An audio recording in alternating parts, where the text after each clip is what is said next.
നമസ്കാരം. രാജ്യസുരക്ഷയുടെ കാര്യത്തിൽ ഒരു തരത്തിലുള്ള കോംപ്രമൈസിനും തയ്യാറല്ല എന്നതാണ് ഇന്ത്യ എക്കാലവും സ്വീകരിച്ചിട്ടുള്ള നിലപാട്.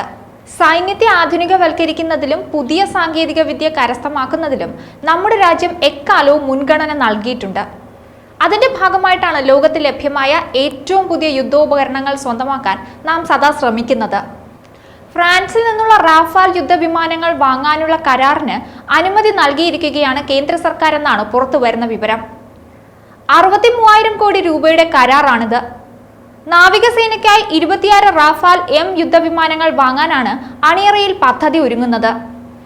രാജ്യത്തെ നാവികസേനയ്ക്കുള്ള ആദ്യത്തെ പ്രധാന യുദ്ധവിമാന നവീകരണമാണിതെന്നാണ് പറയുന്നത്. 2023 ജൂലൈയിൽ ഫ്രഞ്ച് പ്രതിരോധ മന്ത്രാലയവുമായി ബന്ധപ്പെട്ട് നടത്തിയ നീക്കമാണ് ഇപ്പോൾ ഫലം കാണുന്നത്.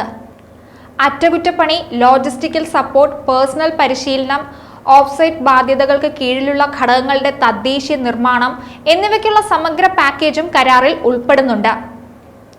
ഈ മാസം അവസാനം ഫ്രഞ്ച് പ്രതിരോധ മന്ത്രി ഇന്ത്യ സന്ദർശിക്കുമ്പോൾ കരാറുകൾ ഒപ്പുവെക്കുമെന്നാണ് റിപ്പോർട്ടുകൾ. ഇനി ഈ യുദ്ധവിമാനങ്ങളുടെ പ്രത്യേകതയിലേക്ക് വന്നാൽ, ലോകത്തിലെ ഏറ്റവും നൂതനമായ നാവിക യുദ്ധവിമാനങ്ങളിൽ ഒന്നായാണ് റാഫാൽ എമ്മിനെ കണക്കാക്കപ്പെടുന്നത്. കാരിയർ അനുയോജ്യമായ യുദ്ധവിമാനങ്ങൾക്ക് ഏറ്റവും മികച്ചതായി കണക്കാക്കപ്പെടുന്ന സഫ്രാൻ ഗ്രൂപ്പിന്റെ ലാൻഡിംഗ് ഗിയറുകളാണ് ഇതിൽ സജ്ജീകരിച്ചിരിക്കുന്നത്. കൂടാതെ മടക്കാവുന്ന ചിറകുകൾ, കഠിനമായ സാഹചര്യങ്ങൾ, ഡെക്ക് ലാൻഡിംഗ്, ടെയിൽ ഹുക്കുകൾ എന്നിവയെ നേരിടാൻ ശക്തിപ്പെടുത്തിയ അണ്ടർ കാരേജുകളും ഇതിലുണ്ട്.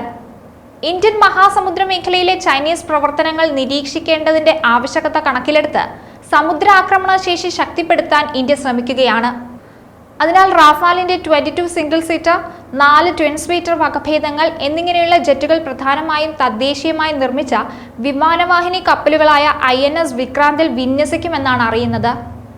നാവികസേനയുടെ പുതിയ റാഫാൽ വിമാനങ്ങൾ വ്യോമസേനയുടെ കഴിവുകൾ വർദ്ധിപ്പിക്കാൻ സഹായിക്കുമെന്നാണ് വിലയിരുത്തപ്പെടുന്നത്.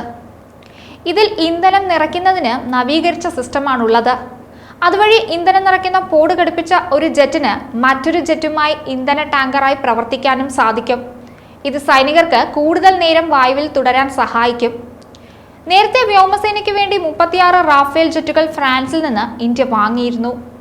അംബാലിയയിലെയും ഹാഷിമാരിയിലെയും വ്യോമതാവളങ്ങളിലാണ് ഇവ ഇപ്പോഴുള്ളതെന്നാണ് വിവരം.